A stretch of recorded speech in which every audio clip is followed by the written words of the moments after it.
I got a dream and it's all I see. I got my team and it's all I need. I see them hating and it's fine by me. Fine by me. See them hating. My name is Aaron Marshall. I am one of the owners of Naptown Thrift. I'm Jean Marshall, and I'm one of the owners of Naptown Thrift. I'm Matt Marshall. I'm one of the other owners of Naptown Thrift, and I'm Aaron's dad.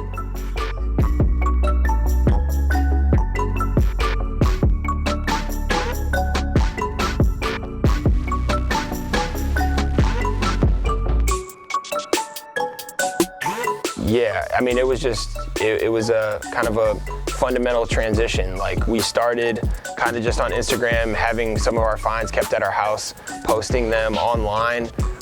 We found a bunch more stuff, so we needed a storage unit. And then it just grew from there to 4 or 5 storage units. And then when Aaron graduated from Butler, we decided to open a store.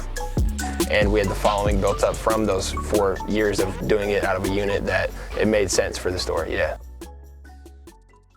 I think our store, we've kind of made a point to set ourselves apart with being, focused on kind of the sportswear, streetwear style, but also kind of having the full experience when you come in.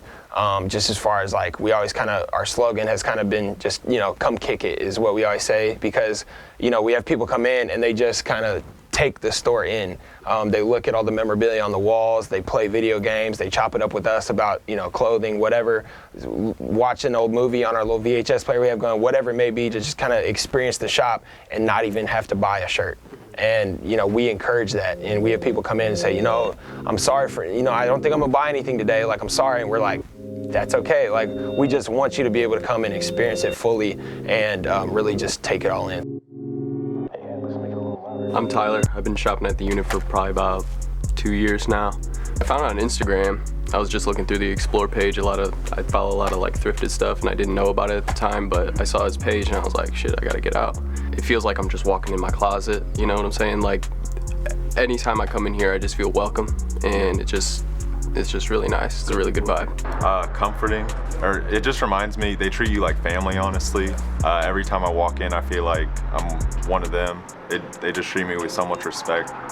I think this is like the mecca, like the home ground where it's gonna start from. So this is gonna be, I think, what starts the wave for real. This is what starts the wave, you know what I mean? So it's no better place than here, you know what I mean? So I think they make a huge impact, especially with the small amount of time that they've had even just at this brick and mortar. They've grown a lot since I've even just been at the unit, and it's just a big come up.